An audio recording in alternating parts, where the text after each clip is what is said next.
Said unmute. Just unmute.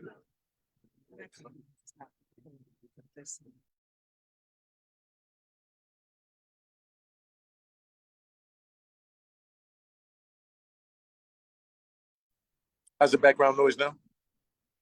I don't hear it. Hey, everyone. We are live on Facebook tonight. Thank you so much for joining our session. This is a continuation of our conversation that we had last time about what was going on in the Clark County School District in regards to Superintendent Jara, the appointment of a new superintendent. So we've come a little bit of a ways. We don't really have too many updates, but we wanted to have a conversation again for the community to share. What are you concerned about? What are some of your thoughts around the topic? So tonight we thought we would do a conversation from session to strategy, some insights and talking about what some next steps could be and how we could have and what types of discussions we could have around ensuring that we're not in this type of debacle again as we move into the future.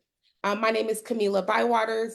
I'm running for the Board of School Trustees in District E, and I really look forward to engaging with the community on a continuous basis, connecting with District E, and just ensuring that the community has a voice. I know that as I've listened to our community speak, one thing that is important to students, their families, to teachers, to support staff, is that they have a voice and that they're being heard and that someone is taking the time to listen to them. And I think that is absolutely important. And that is the purpose and the space for this conversation, our education talk that we're doing on Tuesdays, so that you can have an opportunity to not only understand what the issues are within our district, but also have a voice. And I continue to say that one thing that is important to me is that I'm not speaking for the community, but I speak with the community. At this time, I'll let co-host Rodney Smith go ahead and introduce himself while I get some of the shared links out here on Facebook. Good evening, everyone. I am Rodney Smith. I am co-hosting here with Kamilah to talk about education. There is no better person that I can think of to be a school board trustee than Sister Kamilah.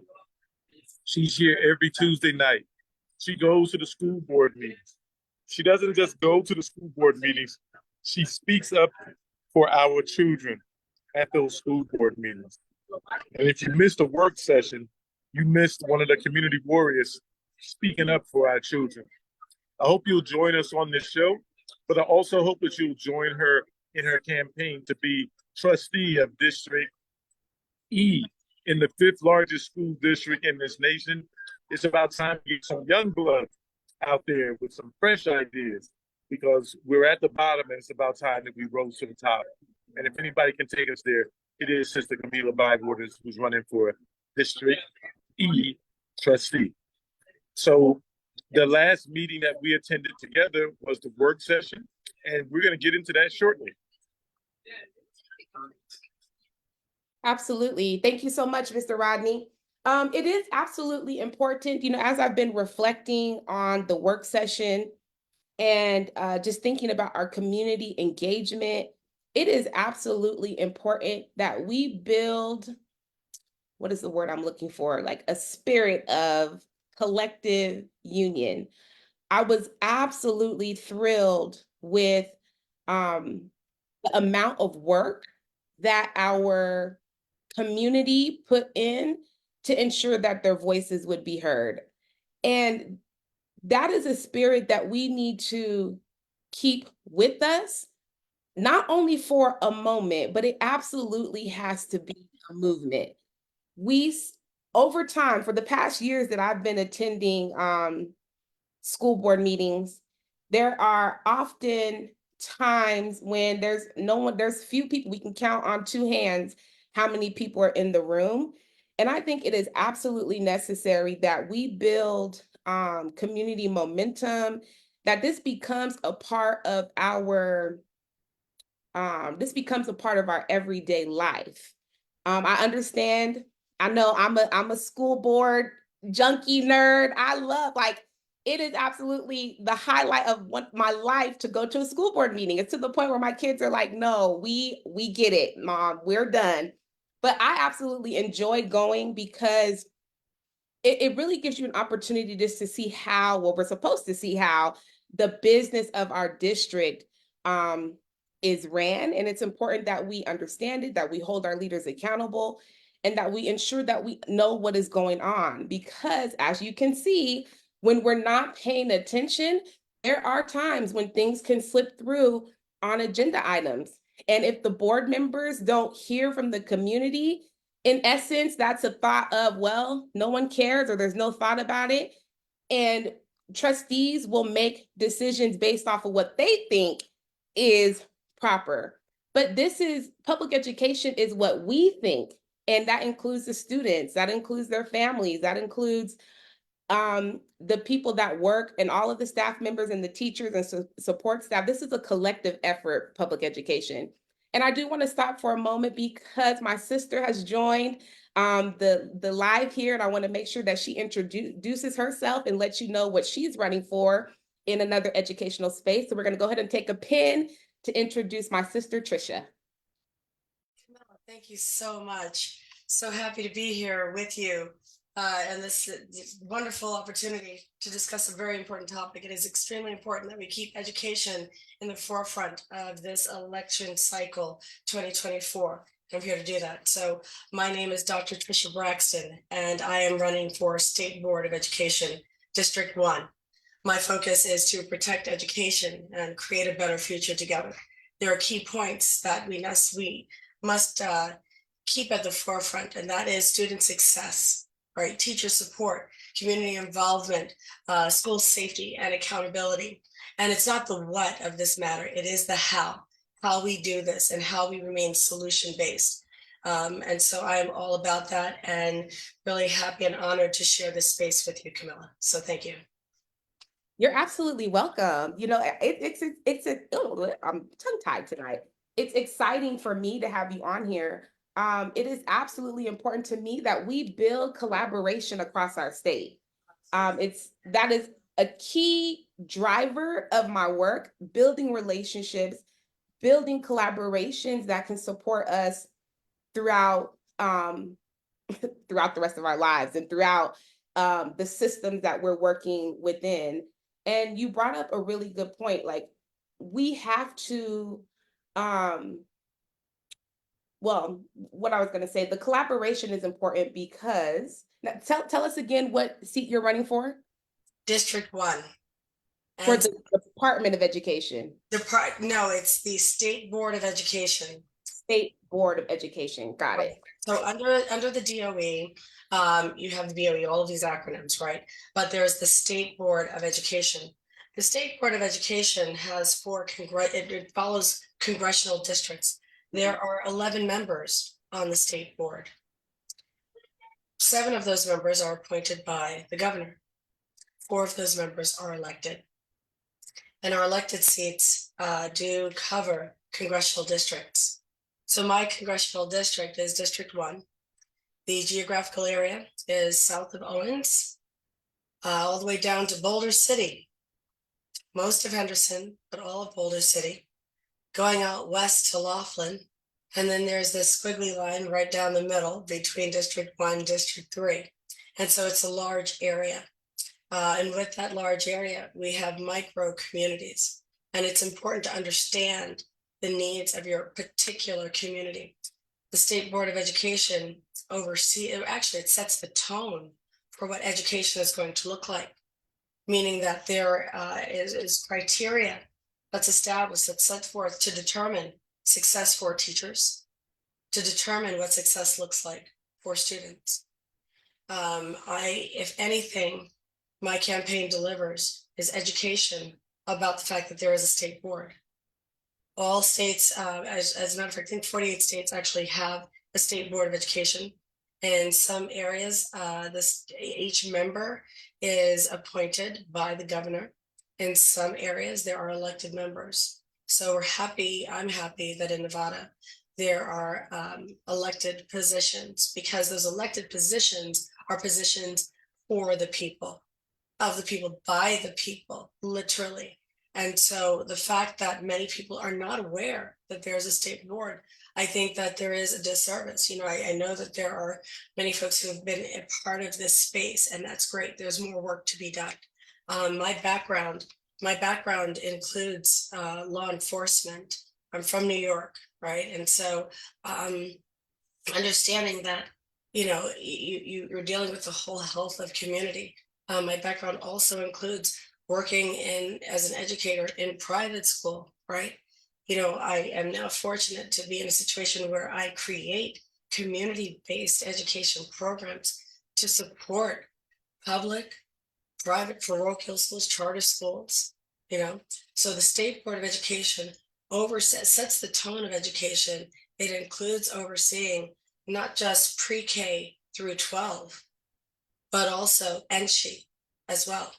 And so when I look at the work that I do to support education, creating these community-based programs, you know, my focus is equitable service.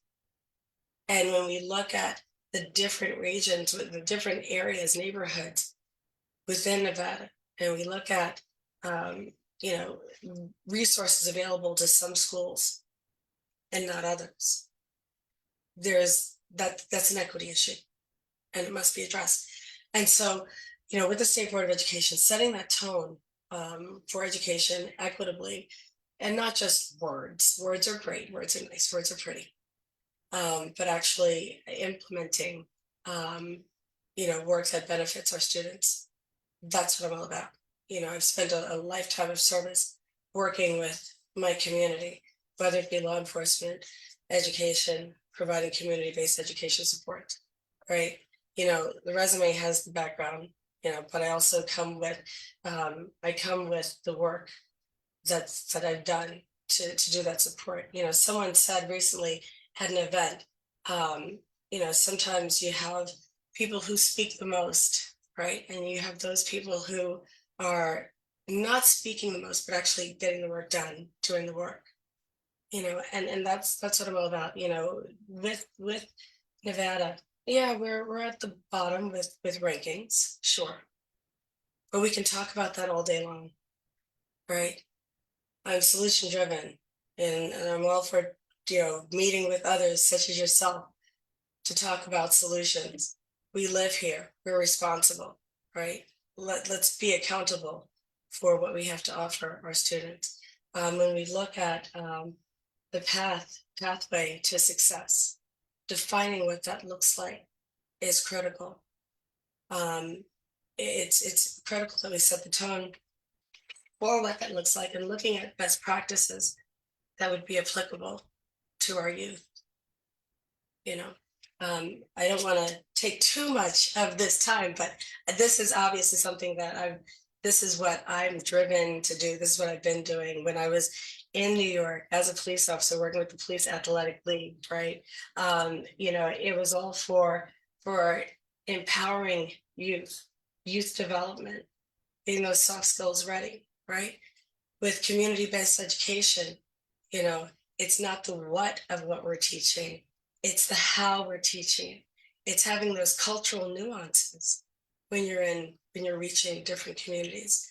It's listening to students, you know, what their needs are. You know, I think with my inspiration, my father was my inspiration. My father, Melvin Braxton, he was a New York City police officer, retired, came out here to Nevada. He came out here with 2 degrees in education, in special education. So that resonates with you, Kamilah, in special education. And he worked his way up, you know, to be an administrator. He worked in Green Valley, Charles I. West, and a couple of other schools, right? And with his perspective, he never went into the classroom, never approached education thinking about just the curricula, right? Or test-driven initiatives. His focus was ensuring that the child in that seat, that their needs were being met. You know, and so he took his work and he applied what he knew. What he knew was that there are different needs depending on the child, right? That we have to consider things like social emotional learning. We have to consider things like equity. We have to know that our teachers, the support that they need so that they can spot different different aspects of what their students need, that they're able to do so. And so I take his journey, and he passed away in 2022. um, and really that's with his illness. I think that's the only reason why he got out of education, to be quite honest with you. But I am proud to take the torch that he carried and follow it through. Thank you so much for sharing. And I think, Mr. Ronnie, did you want to say something? We can't hear I was you. listening. Sorry about that. I was listening to the story, and it's a compelling story. And I'm also learning something at the same time because I'm used to hearing about the school board trustees, and I'm used to hearing about the regents. But what we just heard about tonight is an office, a position that we rarely hear about and occasionally may read about it in some report or the other, but it's usually seemingly in passing. So I'm really glad that you're able to be with us tonight so that you can share what it is that your position does and also share a little bit about you because we don't get to see you all uh, often enough to establish that relationship and to see how we can work together, collaborate to improve this system. So thank you for sharing. Yeah, absolutely. And I wanted to say that, so our topic tonight, this is all very valuable to our topic because our topic was from session to strategy. And as you know, I am really huge on collaboration. You have to be able to reach across the aisle. You have to be able to influence those who may not have the same ideologies or thoughts or perspectives that you do to come your way sometimes. And this is one missing link that I think has been I think it should have been noticed. My opinion, it's noticeable that we have not really had a collaborative educational system for these past 5 years. And it is absolutely important as the state board, they have the overarching vision that we have leaders in place within the Clark County School District who understand the vision, who are willing to work with. We're not always going to agree, but and that's okay. But we have to have a collaborative relationship. And I think that is so important that Trisha is on tonight so that she can share information about the board and how we can work in tandem. Um, obviously, there are some huge differences in the roles. And I know one thing, I know Tracy and we used to always listen, Nevada Department of Education, what y'all doing up there? Help us. Yep. And we would be mad all the time, like, what is going on? We're struggling down here. And there are guidelines, there's a certain role that Department of Education plays. The Department of Education cannot fire the superintendent. So we're like, help us get out, help us through this mess. So it's important that we understand the role that each department plays, but the importance of being collaborative still and being able to move our state forward together. We do know that it's going to take a lot of work to improve our educational system, but if the U.S. Department of Education is working with the Nevada Department of Education, is working with the Charter Authority, is working with the Clark County School District, we can really do some great work here. And it should be a collaborative process. And I know that's one thing that has been important as we think about a new leader for the Clark County School District. I keep hearing this constant theme of choosing someone who has good relationships with state and local leaders. Right now, we did not have that. So this right here, this conversation and you being on this call, Dr. Braxton, Dr. Trisha Braxton, let me get that doctor up in there, that you came on tonight. I think I emailed you today, and I was like, you can come on anytime. So I'm glad that you were able to come on just to show that we're open and willing to collaborate and work together to move our state forward. I do really quick want to shout out people who are on our live. We do have some viewers watching. Pastor West, as always, is on, and he did say, Dr. Braxton, that your story was passionate. It goes way, okay, let me see what he said. Okay, he said that his school district in Michigan struggled with shifting in the late 80s prior to graduation from high school. So that was in accordance with part of your story that you were telling. So we're thankful for those who joined on Facebook Live. If you still want to join the Zoom, you are able to do that. And as we talk about strategy and moving forward, collaboration has to be a key point. It really has to be. I don't know if Miss Gwen, if you had anything you wanted to share. I called you out on the spot, so you don't have to. I know. And of course, I just joined, so I'm sorry I missed most of her speech. Oh, you're totally fine. So one of the I'm glad that you mentioned the collaborative part, because we were just talking, I believe it was last week or the week before, that when is the last time all of the stakeholders, so to speak, have gotten under one roof, in one room to discuss, we're talking K through 12, your regents, your trustees, your now State Department of Education. When is the last time, and maybe we could even bring the Federal Department of Education, but for sure, those within our state, when is the last time they have had a group meeting to discuss what's going on with education here in the fifth largest school district in the nation? What does the Department of Education think about us being the fifth largest school district in the nation, but typically down somewhere between 48 and 49th in the ranking of our district in the nation? What efforts, what initiatives, what role can the State Department of Education play? So when I talk to higher ed, as an example, the folks from Community College of Southern Nevada, they say that when they get students from the CCSD, they usually have to put them in remedial classes.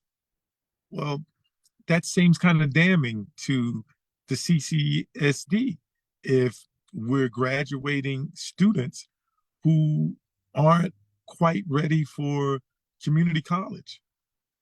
So I'm just kind of curious as to what role would the State Board of Education play in that, and what initiatives, if any, has the State Board of Education put forth to help in these endeavors? Rodney, thank you so much for your question.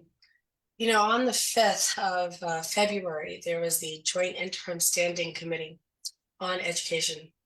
And during that standing committee, we had our legislators, our senators, and assembly people present to hear reports exactly on what you're talking about. Reports from the State Board of Education, reports from our charter schools, reports from the different areas, the different agencies affecting education. And that's a starting point, right? And I think that we need more people to know when these committee sessions take place. They are public. I was able to give my 2 cents at the end after I heard everything. I like to listen first, listen to the whole picture, and then give my commentary, which I was able to do. But I think there's messaging that has to get out there. We're all responsible to do that. Here we are, Kamilah and I, in a position to market our campaigns. And that's exactly what we're doing. We're marketing our campaigns. I think that all agencies have a responsibility to get information out to constituents. And in this case, with the State Board of Education, we have parents, we have people who are not parents, but caretakers.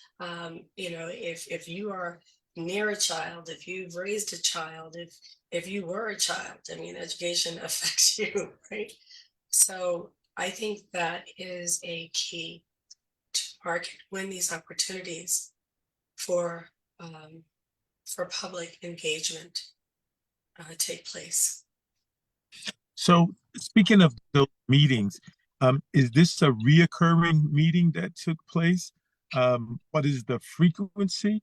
And is there a possibility of expanding it to include, because unless I missed it, I didn't hear that the CCSD was sort of had a seat at the table. So is there some way to, if they are not there, is there some way to include them so that there can be cross-tail back and forth on what's working, what's not working, what we're seeing, what can be done, that type of thing? So all districts were invited, had a seat at the table, all right? When you have a committee like this and understanding the space, in order to provide solutions to issues, you have to know what those issues are. And so this was a reporting, if you will. In academia, we call it a needs assessment, right? And so you have to look at what's being reported. And then with the information that's being reported, then you have to evaluate it.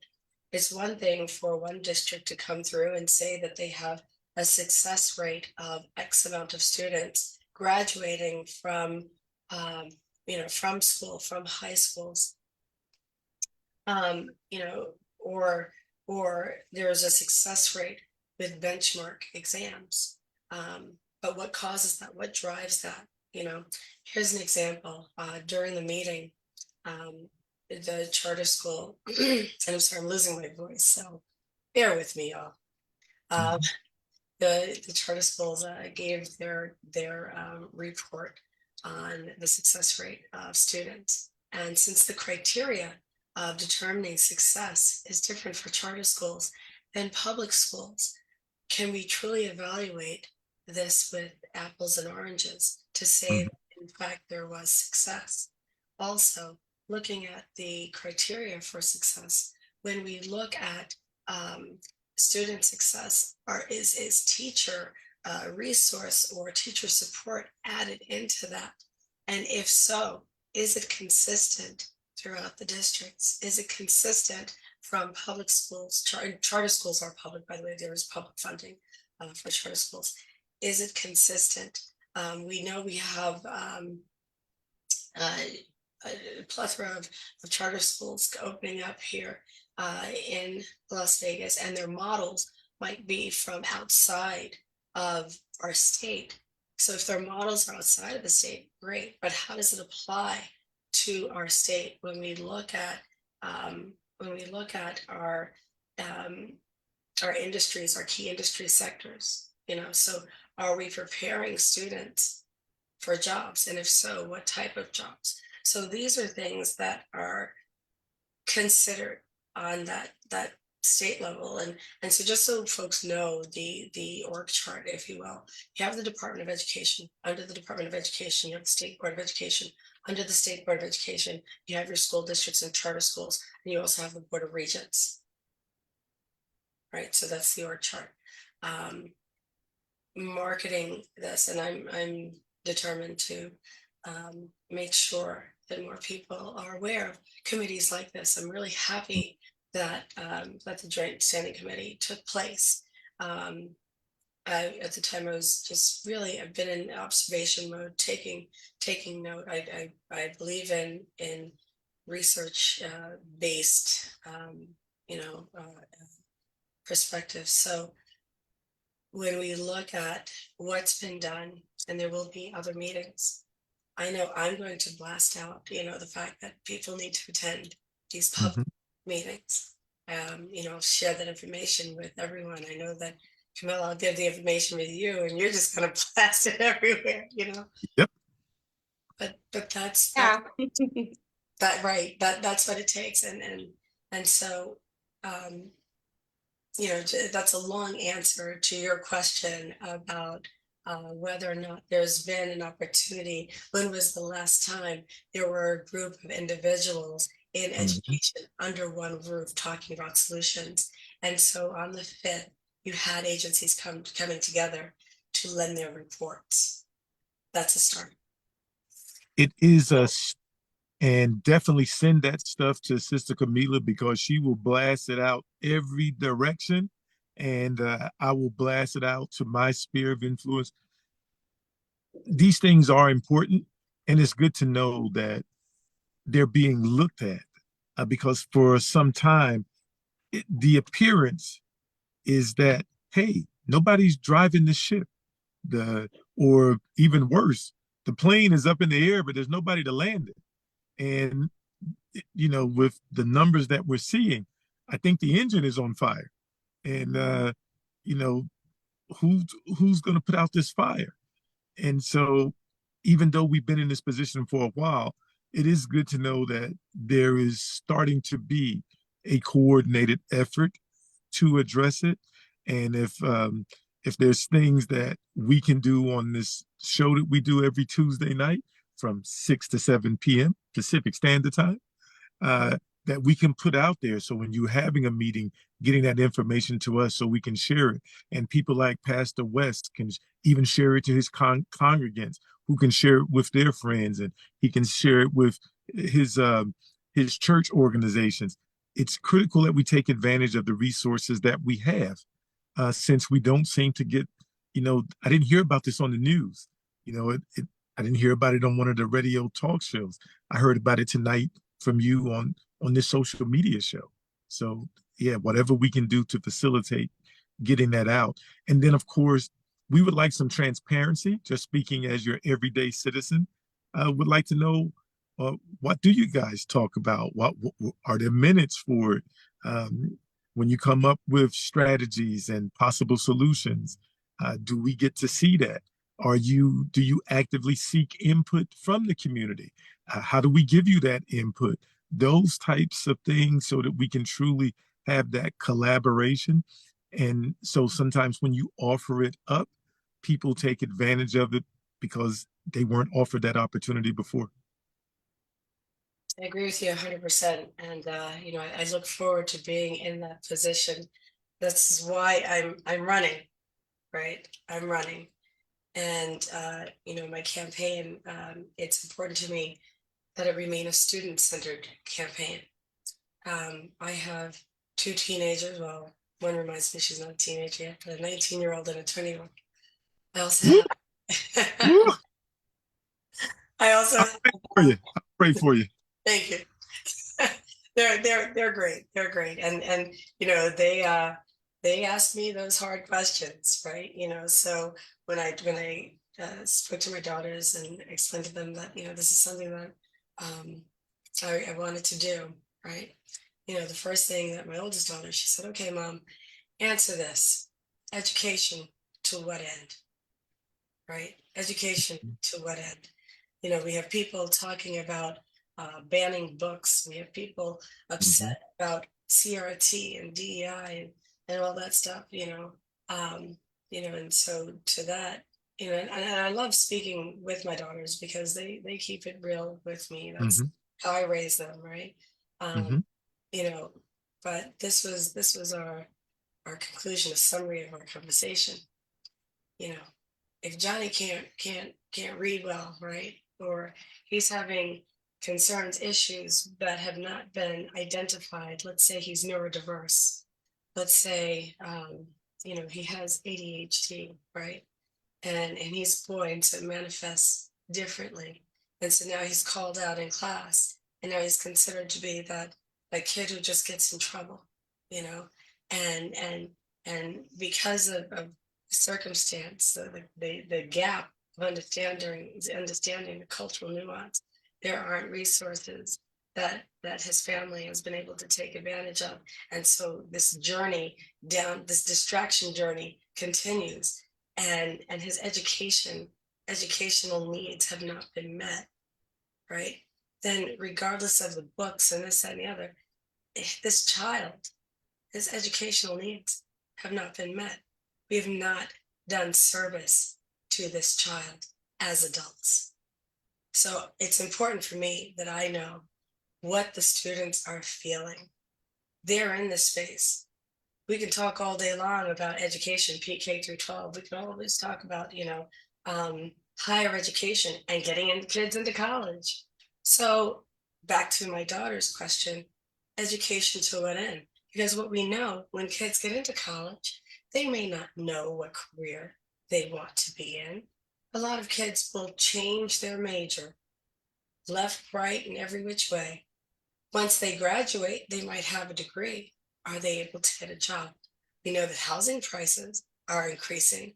We know that certain industry sectors are flourishing. So the majors that our kids had in high school and college, are they able to get jobs and stay in the community that they know?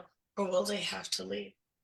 And if they have to leave, then what talent are we importing to take our kids' place? That's what we need to think about. So education, to what end? You know, my campaign slogan is, protecting education, creating a better future together. Let's stay focused. Let's stay focused on what education was supposed to be about. Education was supposed to give our children tools they needed to be productive citizens in society. But when we have school district meetings, people rolling their eyes, turning off microphones and all that, we're missing the mark. We're responsible for our kids. So I'm all about those listening sessions with our kids. I have a survey that I'd like to make available. I'd like to hear from our adults in the room, absolutely. And you guys need to see the survey that I'm sending out to the youth audience, so I know what their perspective is. I'd be more than happy to share that. So I can put it in the chat. Kamilah, I'll send it out to you. Definitely. I mean, that's a topic that I've always said, we're making all these decisions. Where are the students? Like, what are their thoughts? What are they thinking about how we should shift education? And I just attended this weekend the hip hop architecture camp that was here for the NFL weekend, and I got to hear the students rap, and there was quite a few students who were rapping about their experiences in school. And one of the young ladies was like, "Where's this grant money?" So that came from a student. So there's a disconnect, the students are hearing that we have all this money coming to the schools, but on the ground level, this particular student was not feeling where this money was at. And I think it is absolutely so important that we listen to our students and don't say, "Oh, you're too young," and this and that. Well, they're the one experiencing all of these decisions that are being made about them, without them. Mr. Rodney? So, Doctor, who is currently in the position that you're running for? Is the seat vacant, or is there someone sitting in it now? So currently, it's not a complex answer. There was redistricting. District 1, where District 1 is now, for this upcoming election, the seat is vacant. It doesn't mean that I'm the only person who's going to run for this position. But if you look at the redistricting that took place, Kamilah, I believe it was 2022. So individuals who were elected to the 4 congressional districts in 2020, they're serving out their terms, but there's been redistricting. And so you run based on where you live. I live in District 1. The other individuals are now a part of District 3 and District 4, right? District 3, 4, 2 as well. And so, I mentioned the geographical area. Can you mention that geographical area again, just so people will get a reminder? Sure. South of Owens. Goes south all the way to Boulder City. It's all of Boulder City. Wow. Right. Much of Henderson. All the way out west to Laughlin. Wow. And there's this zigzag line, if you will, that hits parts of Eastern, depending on where you live, on the Eastern area. One of the schools that I have one of my programs in, it's Laughlin Middle School and High School, and I'll be driving out there tomorrow. It's Laughlin High School, but it's so big. The campus is so big. They're able to incorporate middle school next year. But this program that I have. It's a program that I piloted with an officer in the Las Vegas Metro Police Department. It's a mentorship program. It's a mentorship program using plant science as that vehicle to have kids practice what they learned in the mentorship piece. So it's a 12-week program with mentorship and plant science, alternating weeks of each. The officers lead the mentorship piece. You know, and it's a wonderful opportunity for the officers to be engaged with students in this way, and a wonderful opportunity for students to really show what they know, right, in with the horticulture space. And so, you know, all love it. It's everyone's at the same level, right? Not everyone understands plant science, hydroponics, things like that. So I have an instructor who goes in and teaches that plant science. And so you have the officers and the students learning about plant science together. At the end result, there's a seat to table experience. And you know, how great is it to be able to dine together off of what you've been able to cultivate. And in this case, we're talking about youth development. In this case, we're talking about life skills. In this case, we're talking about relationship building. And that's really what's being cultivated. You know, I enjoy the day job that I have, taking concepts, finding needs, and using a widget, whatever that widget is, to create youth development, to help foster that. And so we started this project at Western High School, and then we went to Legacy High School to have the project. And now this is the third iteration. We have a third iteration at Chaparral High School, and the fourth iteration is at Laughlin. You know, and so, you know, when people talk about, you know, relationship building, you know, I have my daughter's voice in my ear saying, okay, relationship building to what end? Right? What does it mean? And this is why it's so important for me to get all the information I can from these kids, because these kids, listen, they're living the life, right? We need to really listen to what they're talking about, listen to their questions, give them an opportunity to be part of these conversations on solutions. Absolutely. I wanted to shift a little bit. Mr. Rodney, can you hear? I don't think so. I don't think he can hear.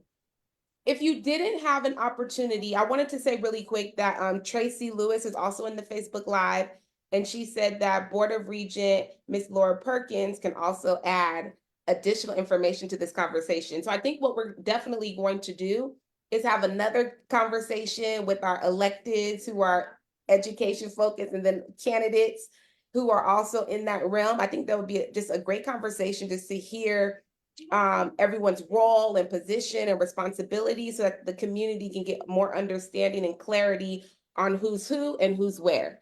So I definitely want to make sure that, and a big shout out to Regent Perkins. She does phenomenal work with INSHE, and I just value her and appreciate her, and want to make sure that I give her a shout out. Mr. Rodney, I think you still can't hear? No, he can't. So if you did not have a chance, I put in the chat. I didn't put it in the chat. I put it in the Facebook Live, Superintendent Jarrett's State of the Schools address. And then I also put it into my Facebook, I guess, main chat section where you can get the note. So take an opportunity to look at that and read through it. Basically, it's just a rundown of what Superintendent Hara says that, and I'll go back and forth, Hara, Jada. Goes back, he just basically talks about all the accomplishments that were that he was able to achieve since his time here in the Clark County School District. There's he talks about leadership, he talks about high standards, instructional guidance and support. There's a section on teacher and leader quality, professional development, capacity building, acting at scale. He also talks about accountability and collaboration, which are some things that definitely are conversation for tonight. Challenges and opportunities he talks about, and support for struggling school students. Is someone want to say something? Mr. Rodney, are you back with your sound? I am back Oh. with the sound. Good. Basically, I was just going over Superintendent Jar's state of the address. He talks about community investment and engagement. So basically, he's giving the community a rundown of all the great things that he's done, even though we basically terminated him. So I think it is a good read. You should read it. For the record, I have been very critical of the Clark County School District and Superintendent Hada's leadership, as well as the cabinet leadership, not all of them. I think we can do better. I don't want to take any credit away from the work that has been done. So for example, Superintendent Jara does talk about the undocumented families and the support that the families get through Unified, which is the undocumented services that are off of their Maryland Parkway. I had a chance to visit. Great resource for students who are coming from other countries. As a person who's been in schools, I've been able to be with students who have come here from Ukraine, who have come here from Mexico, who have come here from the Middle East. So it is absolutely important that our students who come, who are immigrants, that they have the services that they need. Now, on the other hand, I do think it is also important that we get significant, well, let me say this again, that we don't just have a checklist of, oh, we did this, we did that, we did this, we did that, but how are we measuring these opportunities and these, how are we measuring its success, and how is it improving students' overall achievement? Because he talks about what has been done for teachers, but then teachers are upset. So to me, that's a disconnect. So I think one thing that is important is that we always have to remember as leaders, you may think you did a good thing, but you may think you did a good thing by giving a so-called raise to a teacher, but that teacher still has to drive Uber. There's a parking lot that I go to, and a teacher has an Uber sign on her car. So we always have to be mindful that in the decisions that we're making, someone's life is being impacted.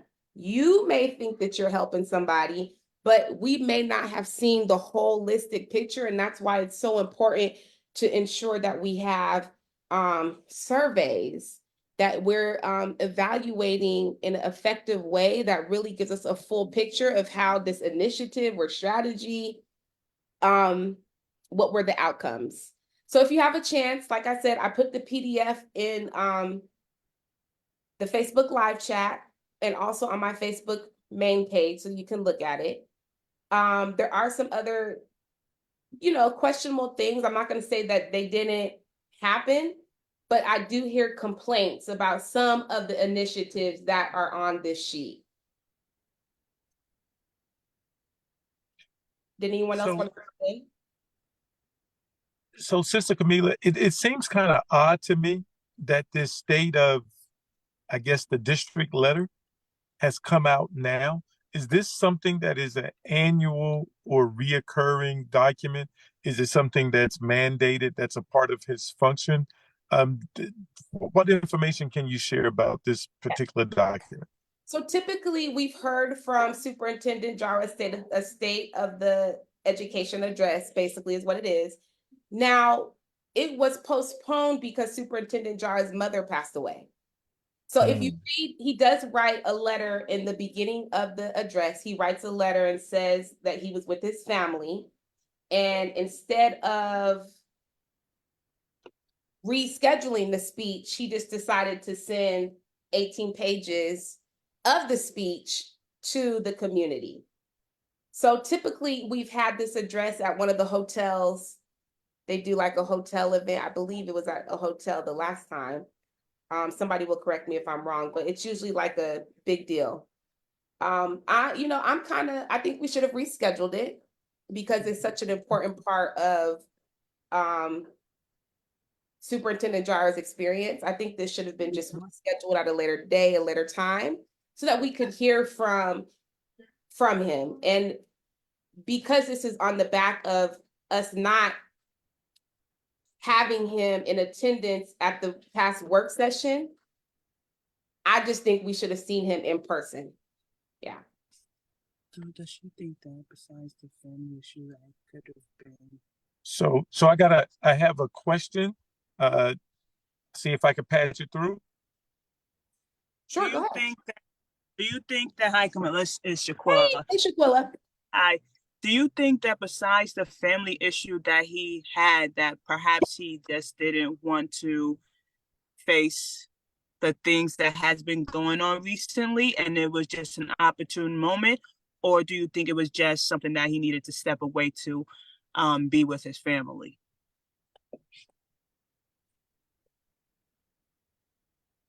This would only be my opinion because I don't know. So what we learned at the work session is that this conversation around resignation did not happen like this was been in motion since January, I believe. So we know that this approach happened. They asked him to resign. It wasn't Superintendent Jara that asked to initially resign. Like, he's committed to stay here till 2026. So I think that, I think that, the passing of his mother happened, and that was very important, obviously, and he focused on that. I do believe, allegedly, that he was at another event that day. So I don't think that it's connected. I don't think that his reasoning was because of his mother passing away. Now, because of the state of the address, I could understand that part because he says, his mom passed away and we missed that. But missing the work session was not because of his mother passing away. I believe he was at another event. Oh, you mean something maybe more important to him? Sorry? I said you mean an event that maybe was more important to him. And you know what? And I saw the flyer, and allegedly it was to talk about the future of work. You know what? Get up out of here. Allegedly. I'm about to go out. The future of work. But I do want to say really quick that Jane posted in the chat. She said this was an opportunity for Jara to address the realities of his tenure and set us on the road to healing and moving forward. Oh, I absolutely agree with you.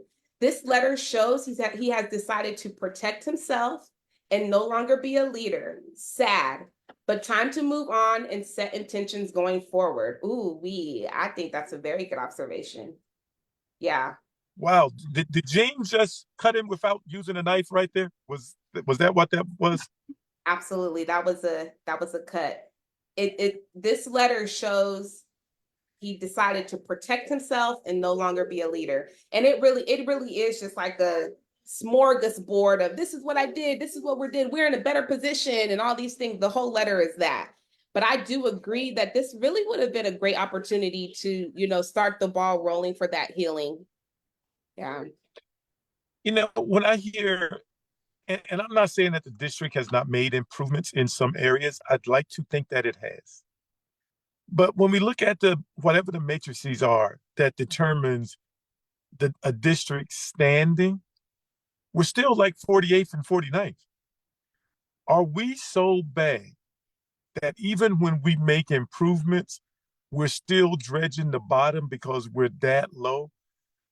And maybe Dr. Braxton can share some thoughts with that too, because I'm thinking if we're 48 or 49 and we've made improvements, shouldn't we be like maybe 47 or 46?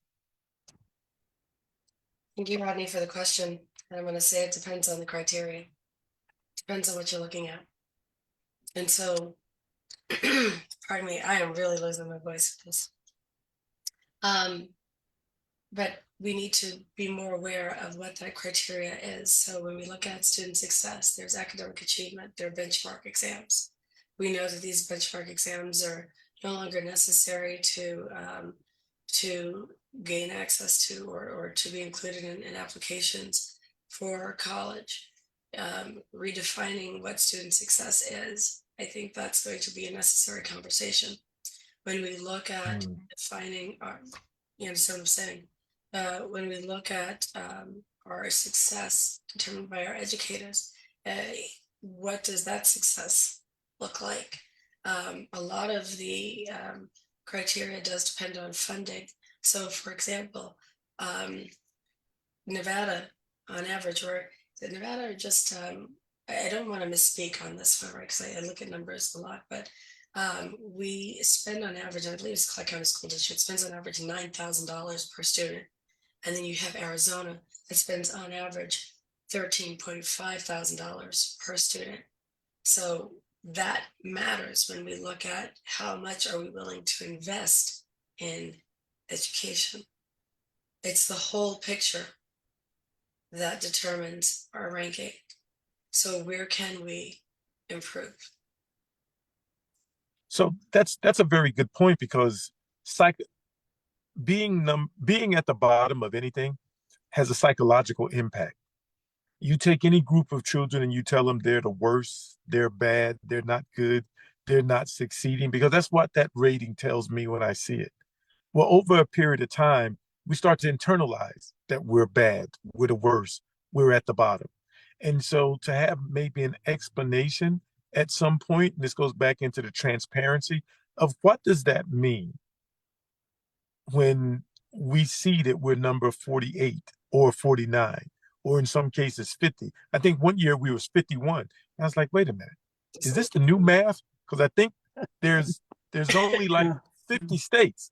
So, but anyway, I realize that there's some territories and possessions that America has that's also included. But I was thinking, but when we get lower than the territories and the possessions, it psychologically, it does something to me. So does the ranking mean anything? Is there another ranking that we should be looking at? Are there other parameters that are maybe more important that maybe we're excelling at? So maybe we're not actually as bad as we think. I think it's critically important that we have some delineation on those things, so us as citizens, voters, decision makers, can have a sort of a better, more accurate picture. And so our children can maybe have a more accurate picture. Absolutely.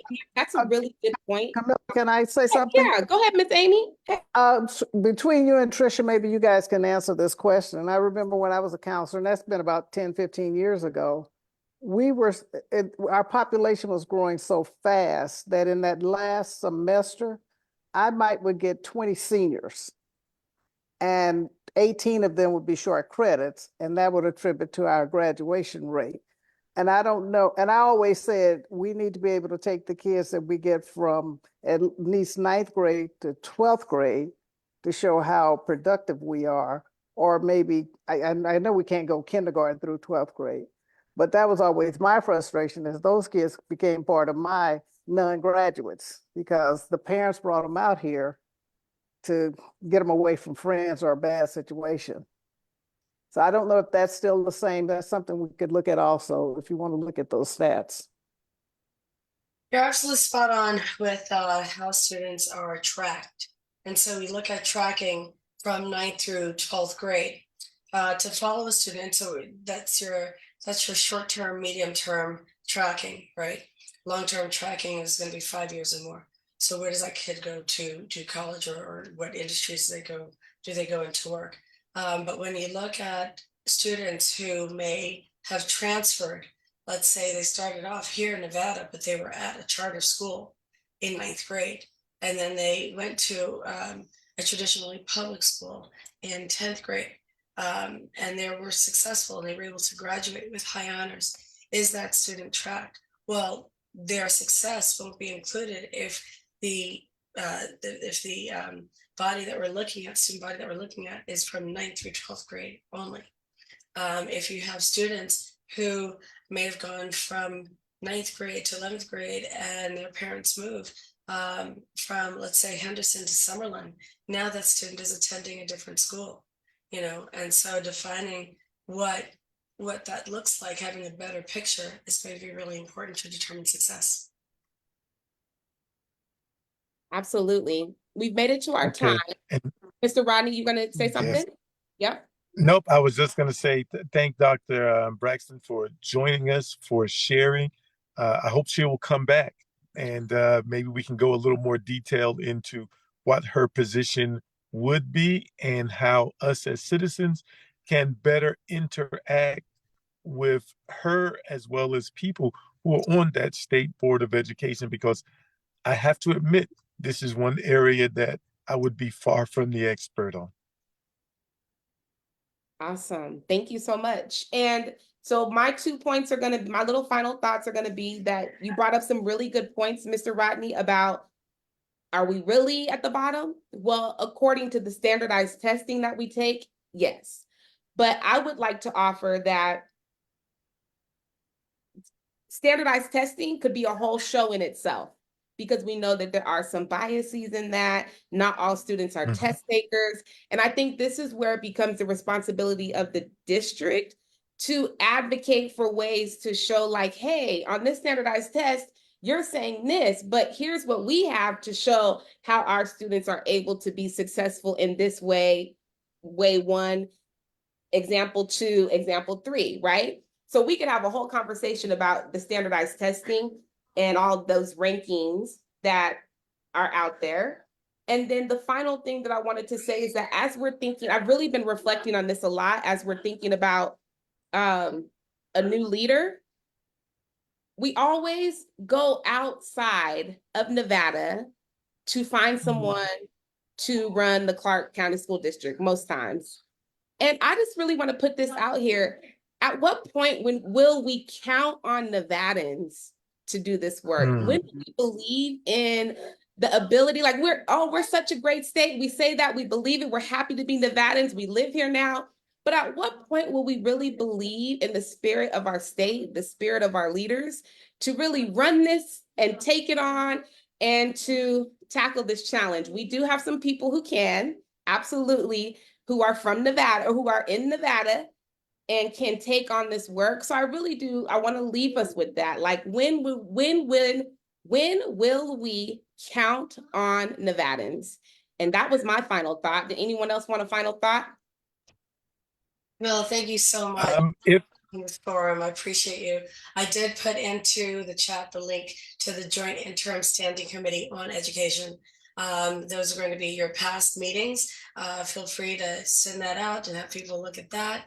Folks want to nerd out on that, and be ready for the next ones. But thank you so much for having this forum, this platform. You're so welcome. All right, did Miss Amy want to get in some closing remarks?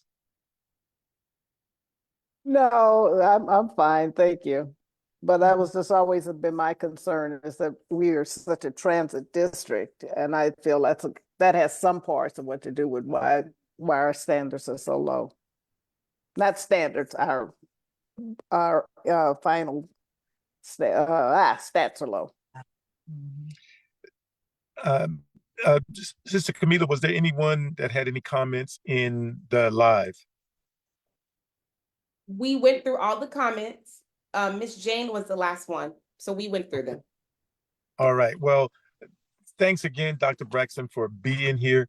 It was this was educational and informative for me in this position that you're running for. I would like to know more about that. Transparency, I think, is hugely important in the things that we do with education. I just need people to, it's hard to participate in something that you don't know much about. It's hard to participate in something where it seems that you're not even wanted to participate. So it's good to have you, Dr. Braxton, on welcoming us to the discussion. And of course, I say this every show and I will say it again, Kamilah Bywaters is running for Clark County School District trustee for District E. And she's here every week. I do not know an elected official, period, and definitely not a trustee that avails themselves to not only her constituents, but the community at large. And this is something that's sorely needed as we are looking at continuing to grow and to move forward, and hopefully to continue to improve the performance of our young scholars. So thank you, Sister Kamilah. And if you all out there want this to be the template, because that's what I'm calling this, what Kamilah's doing, this is the template of community engagement, interaction, to be able to share, and also to be able to receive. This is what we need. This is what our children need. She's a product of this school district. She's taught in this school district. She has attended higher education in this school district, and now she's working on her doctoral degree. She has children in this district. So she has vested interests in multiple directions. She's the type of person that we need because I know she's going to look after the needs of our young scholars, and that makes us all better. So thank you, Sister Kamilah Bywaters, for having this platform. For those of you who would like to contribute to her, to ensure that she will win, because it's not, even though she does this, it is not enough. It takes money to run these campaigns. It takes people power to run these campaigns. And we say we want new blood. We say we want somebody different. We say we want someone who's vested in the children, who's a part of the community. Well, here's the template right here. Please share in your treasure if you can, in your time, and in your effort, because it takes all of us to make this happen. Those are my 3 cents. Thank you. Thank you so much, everyone, for joining us again. I could go on and on and on and on and on. And I do, people probably like, oh, she thinks she's all that. She out here saying this and that. Listen, I've been tilling this ground for years, and not even as many years as the shoulders of the giants that I stand on. So I'm always giving honor to the people who have come before me. Tracy Lewis also has been in this work with me for years, okay? So it didn't just pop up one day. This has been a work in the making, and I look forward to, serving our community, working with our community to improve our educational system. I have been afforded a great education, and I know the value that a quality education has for each of us. So I look forward to continuing these conversations. I've had people already reach out to me who want to have coffee. So if you would like to have coffee with me, please, we can schedule some time. Yes, donate to my campaign.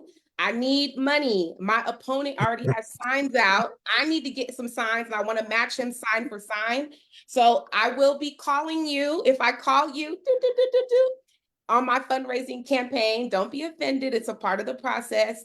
And just when you invest in me, you're investing in education. And I do not take that lightly. Thank you so much for joining us tonight. We'll see you next week with another topic. And we look forward to improving the quality of education together. Have a wonderful night, my friends, because I was about to go on and on and on and on. See you later.